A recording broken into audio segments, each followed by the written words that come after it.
ये है माँ की मोहब्बत और ये है अल्लाह की मोहब्बत। What is the difference? सबसे पहले बात करते हैं माँ की मोहब्बत की। इस पूरी कायनात में अगर निस्वार्थ और बिना किसी लालच के कोई मोहब्बत है तो वो एक माँ की है। तुम चाहे जैसे भी हो, काले हो, गोरे हो, नालायक हो या पूरी दुनिया के लिए गुनहगार हो, लेकिन एक माँ कभी अपने बच्चे से नफरत नहीं कर सकती। माँ वो वजूद है जो खुद भूखी सो जाएगी लेकिन अपने बच्चे का पेट भरेगी। जमीन पर मोहब्बत की सबसे ऊंची मिसाल एक माँ है। अब बात करते हैं अल्लाह की मोहब्बत। इसे एक वाक्य से समझते हैं। एक मर्तबा एक औरत हजरत उमर के पास आई और उसने सवाल किया, ए अमीरुल मोमिनीन, अल्लाह अपने बंदों से कितनी मोहब्बत करता है?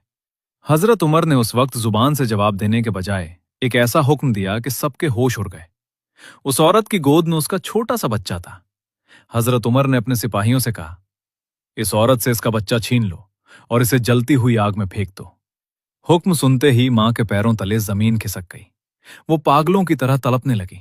हजरत उमर के पैरों में गिर गई, गिड़गिड़ाने लगी, रोने लगी और चीख कर बोली, ए उमर, आप अमीरुल मोमिनीन होकर ऐसा कैसे कर सकते हैं? आप मेरी जान लेने पर मेरे बच्चे को बख्श दें।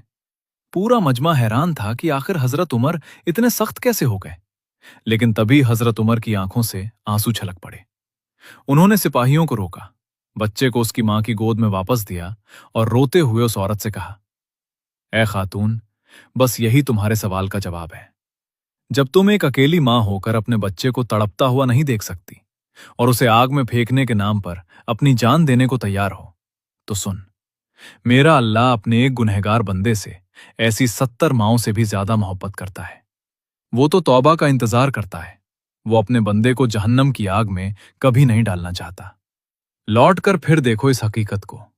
एक मां की मोहब्बत तो सिर्फ एक बच्चे के लिए है, लेकिन अल्लाह की मोहब्बत का आलम यह है कि तुम दिन रात गुनाह करते हो, उसका रिस्क खाकर भी उसे भूल जाते हो, फिर भी वो सिर्फ एक सच्चे आंसू का इंतजार करता है कि तुम लौट आओ और वो तुम्हें माफ कर दे। आसान लफ्जों में कहें तो मां की मोहब्बत तो दुनिया का एक छोटा सा खतरा है और अल्लाह की मोहब्बत कोई मिसाल नहीं है। अपनी राय कमेंट में जरूर दें।